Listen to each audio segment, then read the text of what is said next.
Fórum Paulista de Desenvolvimento.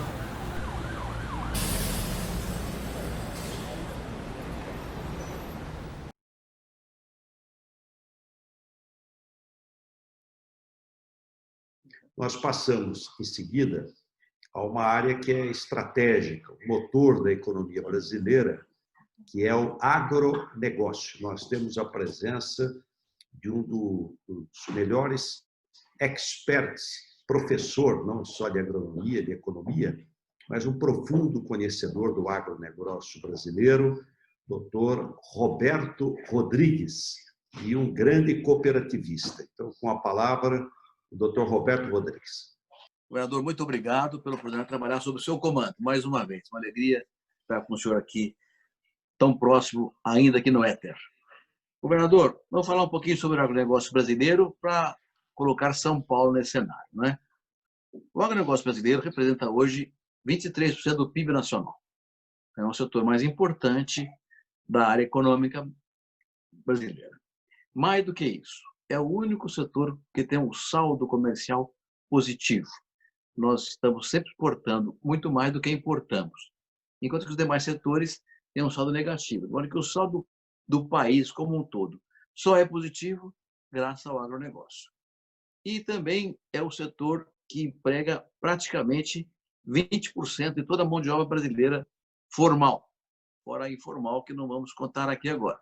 De modo também é o setor que mais emprega com característica. Com a tecnificação do agronegócio brasileiro, sobretudo da agropecuária brasileira nos últimos anos, o que acontece é que a massa salarial dos funcionários na agricultura tem crescido porque se prepararam mais, estão mais articulados em relação à formação de mão de obra e capacitação.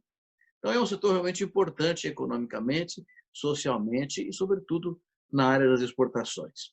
Há alguns dados que mostram o impressionante crescimento do Brasil, que é hoje representado por uma fórmula colocada pela OCDE, que é a Organização de Cooperação para o Desenvolvimento Econômico, que olha à frente 10 anos e todos os anos esse estudo é revisto e recalculado, que diz o seguinte: em 10 anos, a oferta mundial de alimentos precisa crescer 20% para que não falte comida para ninguém no mundo.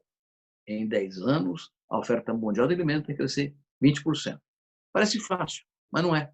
Os americanos crescem 9%, o Canadá 10%, a União Europeia 12%, a Oceania 9%, a Eurásia, China, Índia, Rússia, Ucrânia, alguma coisa em torno de 16%. Ninguém cresce 20%. Então, a própria OCDE diz o seguinte: para que o mundo tenha oferta 20% maior de alimentos em 10 anos, o Brasil tem que crescer 40%. O dobro do que o mundo vai crescer. E por que isso? Por 3 condições fundamentais. Primeiro, é tecnologia tropical, sustentável. Segundo, é terra disponível. Terceiro, é gente capacitada. Ligeiramente falei sobre esses 3 fatores. Tecnologia. Os números são impressionantes, governador. O senhor sabe que do Plano Collor, até o Plano Collor foi no dia 15 de março de 1990, faz, portanto, 30 anos. Do Plano Collor até hoje, a produção, a área plantada com grãos no Brasil cresceu 77%. E a produção de grãos no mesmo período cresceu 345%. Ou seja, a área plantada cresceu 5 vezes menos do que sua produção. O que é isso? Tecnologia. Fizeram nossos órgãos de pesquisa, estadual, federal, colocada a Embrapa, e até mesmo nas áreas privadas. Então, nossa tecnologia tropical é impressionante em termos de avanço com produtividade. Mas por trás desses números, que já são espetaculares, tem outro número mais importante ainda. Nós cultivamos hoje, no Brasil inteiro, 65 milhões de hectares com grãos. Se tivéssemos hoje a mesma produtividade por hectare que tivemos no Plano Collor, em 1990, precisaríamos de mais 97 milhões de hectares para fazer a safra desse ano. Ou seja, 1,5 vezes a atual área plantada seria necessária a mais se não fosse uma menor produtividade. Portanto, é uma agricultura sustentável na acepção da palavra. Cada vez menos terra, produzindo cada vez mais produção por hectare. E é com grãos, que é esse o número, mas é com cana, com café, com laranja, com carnes. Aliás, carne nada mais é do que grão transformado em proteína animal. E os números também aqui são alucinantes. Uma ideia, a produção de frangos no Brasil, nesses últimos 30 anos, cresceu simplesmente 435%. Agora, o que é um frango? Porque é um ovo, sem encher de milho e soja, ele voa um pouquinho. Então, é excepcional o que o Brasil tem feito em tecnologia. O segundo tema é terra disponível. Há um estudo feito pela Embrapa que mostra que todas as fazendas brasileiras fazem agricultura só, é plantado, de alface a eucalipto, passando por café, cana, laranja, tudo que é plantado, usa apenas 8% do território nacional. 8%.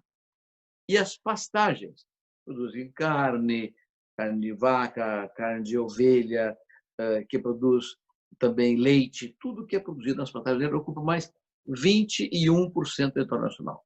Portanto, todas as fazendas brasileiras de agricultura e pecuária ocupam 30% da área do país. Significa que nós temos um potencial de crescimento muito grande. No entanto, as leis brasileiras, o Código Florestal, uma outra série de legislações, têm um sério rigor para que essas coisas avancem. Então, o que vai acontecer é que o crescimento da pecuária é tão espetacular no Brasil que terra de pastagem será transformada em agricultura nos próximos 10 ou 15 anos, podendo dar uma chance muito grande de aumentar a produção agrícola. Enquanto que desmatamento, nós não queremos falar em desmatamento ilegal, não é assunto para a gente conversar, isso é caso de polícia. Então, é ilegal, vai lá e cumpre a lei, toca na cadeia. Agora, desmatamento legal só quando for extremamente necessário e não tem sido, e não será nos próximos anos. Então, terra disponível também nós temos. E gente, governador, é o mais espetacular. Os europeus estão envelhecendo muito na agricultura, porque os jovens não querem ficar na atividade, então vão ficando muito velhos, não podem tocar na atividade. Hoje, 1/3 da produção agrícola europeia é feita por arrendamento de terra. Os velhos não podem continuar, os novos não querem, tem que arrendar a terra para continuar na família a propriedade. 1/3 já é arrendamento de terra. No Brasil, não. No Brasil, eu até conto essa história, viu, governador? Eu fui recentemente numa reunião numa faculdade de agronomia na França, fazer uma palestra, e eu tenho 78 anos. Eu entrei, mas já faz uns 3 anos. Eu estava com 75, 74 anos. Quando eu entrei na plateia para fazer a palestra, eu tomei um susto, eu era o mais jovem da plateia. Então, o que é isso? Não é a agricultura europeia está envelhecendo mesmo. Aqui no Brasil, infelizmente, aonde eu vou, eu sou sempre o mais velho. O que significa, é ruim para mim, mas é bom para o Brasil, porque tem uma juventude maravilhosa, tocando agricultura com uma competência. Mas hoje, só uma fazenda brasileira hoje, tem uma menina sentada lá no computador, ela sabe o preço da soja em Roterdã, ela sabe o que está valendo o algodão em Chicago, como é que está o café valendo para exportar para a China ou para o Japão, sabe tudo. Se choveu na Argentina, choveu na Argentina, se tem navio parado no Porto de Santos ou no Porto de Itaqui, sabe tudo, mas que as decisões são tomadas pelos produtores rurais, muito mais competentes que tinha antigamente. Então, nós temos um setor realmente relevante que, infelizmente, tem sofrido algumas críticas procedentes por erros cometidos por terceiros, que não são agricultores, mas que desmataram demais a Amazônia nos últimos meses, que puseram fogo ano passado na Amazônia, e esses problemas se transformaram em elementos para os nossos concorrentes, sobretudo europeus, para impedir, por exemplo, o grande acordo europeu e Mercosul, que é fundamental para a gente consiga continuar avançando. Hoje o Brasil exporta para mais de 170 países, nós alimentamos hoje, com a agricultura brasileira, mais de 1 bilhão e 250 milhões de pessoas em todo o planeta, sendo que 220 são nossos aqui no Brasil. Então, mais de 1 bilhão fora do Brasil são alimentados pela agricultura brasileira. E podemos crescer mais como diz a OCDE. Nós podemos crescer 40% em 10 anos, desde que tenhamos uma estratégia com logística adequada, com logística tudo, ferrovia, rodovia, hidrovia, porto, armazém, tudo funcionando adequadamente, que infelizmente não está funcionando ainda. E também nós precisamos ter uma política comercial mais agressiva, que busque mercados novos e que consolide os atuais, como o caso da China, que é hoje o nosso grande mercado. Isso tudo, governador, e pessoas que estão aqui conversando com a gente, tem sido sistemático. Nos últimos 30, 40 anos, da mesma forma. E esse ano é impressionante. Esse ano, o Brasil, até dia 30 de junho, que é hoje, o Brasil é o único país do mundo que aumentou as exportações do agronegócio em plena pandemia. Todos os mais países reduziram as exportações. Nós exportamos mais do que os países. Significa o quê? Que nós enfrentamos a pandemia no agronegócio com competência, o governo ajudou muito Aqui a ministra Tereza Cristina, uma ministra extraordinária, preciso fazer loas a ela, porque ela conhece muito bem o assunto, tem ajudado muito o setor com sua política agressiva para o agricultor. Inclusive, lançou na semana passada um plano de safra muito acima da expectativa dentro do cenário pandêmico que no Brasil. Então, nós precisamos ter uma estratégia que tenha uma ação comercial mais agressiva, em busca de novos países e consolidando os tradicionais. Precisamos ter uma política de renda no campo, com o seguro funcionando. Aliás, no plano de safra, a ministra colocou mais recursos para o seguro rural do que teve até hoje. Então, nós temos um horizonte positivo aí pela frente. E isso, por outro lado, tromba com concorrentes, né? Porque se o Brasil for o único país do mundo que abre todas as exportações em plena pandemia, enfrentando a estrutura precária, tudo que tem que enfrentar para vencer a parada, significa que nós realmente temos um potencial de crescer cada vez mais no mundo. Isso gera uma reação dos concorrentes que nem sempre é positiva. Então, o senhor vê hoje alguns países do mundo já tendo políticas restritivas para exportação, porque não querem que exporte excedente para que não falte mais para o consumidor interno. E outros países tendo resistência para a entrada de produtos agrícolas estrangeiros para não competir com os seus produtores nacionais.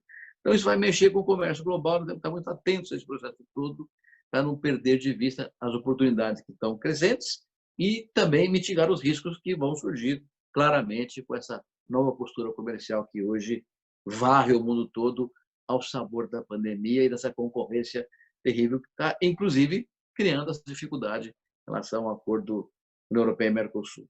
Tudo isso é o Brasil. E São Paulo? São Paulo é um estado espetacular. É um estado urbano. É um estado urbano. Mas, olha, São Paulo, o agronegócio de São Paulo representa 20% do agro brasileiro. Então, é o maior agronegócio do Brasil, é de São Paulo. 1/5 do agronegócio brasileiro sai de São Paulo. Com algumas características fantásticas. Cana-de-açúcar. 53% dos canaviais do Brasil estão em São Paulo. 53%. E deles saem 61% do açúcar produzido no país inteirinho e 43% do etanol produzido no país inteirinho. Então, tem uma potência extraordinária para São Paulo lá de cana-de-açúcar. Laranja. Nós, em São Paulo, somos responsáveis por 80% da produção de laranja do país. Somos os maiores produtores nacionais de ovos, de hortifruti granjeiros. Tem uma enorme competência competitiva também em frigoríficos, somos grandes exportadores de carne. Nem sempre a carne é produzida em São Paulo. Tem do Mato Grosso do Sul, de Goiás, de Minas Gerais, mas os frigoríficos estão em São Paulo e os exportadores, então, saem daqui com grande vigor, conquistando o mundo todo. Então, São Paulo tem sido, nesse quesito, realmente um estado altamente competitivo e preparado para ajudar o Brasil a tocar para frente o seu processo de recuperação. Aliás, isso já é um dado conhecido na sociedade brasileira toda e no mundo inteiro, né? Há um dado recentemente enviado, aliás, o professor falou sobre isso agora rapidamente. O FMI acha que nós vamos ter uma quebra do PIB que pode chegar até 9%. Uma tragédia sem precedentes. Perder 9% em um ano só no PIB é dramático. Mas, mesmo assim, o agronegócio, a agropecuária, crescerá 2,4%. Ou seja, se não fosse a agropecuária, que é 23% do PIB nacional, estaríamos acima de 10%. Então, o agro ainda vem salvando o PIB de uma queda maior. E é isso que nós precisamos acreditar e acompanhar. Nós temos essa capacidade instalada em São Paulo, mais do que ninguém conhece, estrutura com rodovias, ferrovias, comunicação, eletricidade, energia toda muito bem servida no estado de São Paulo. Isso nos dá uma condição realmente de ajudar o país a crescer mais na economia e atravessar essa pandemia trágica com menos indignidade, gerando empregos, riqueza, renda e aumentando as exportações para o bem do país. Governador, em palavras rápidas para dar um pequeno sinal do que é o agronegócio brasileiro, termino por aqui. Muito obrigado pela atenção de todos.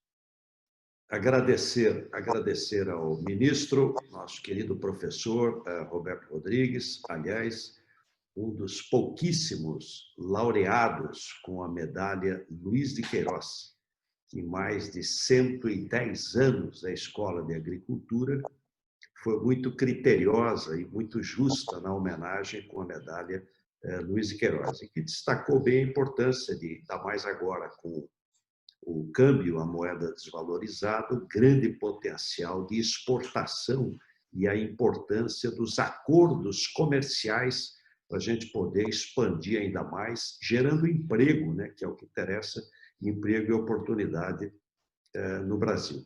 Muito obrigado, Dr. Roberto Rodrigues. Obrigado, senhor governador. Foi um prazer. Até. Fórum Paulista de Desenvolvimento.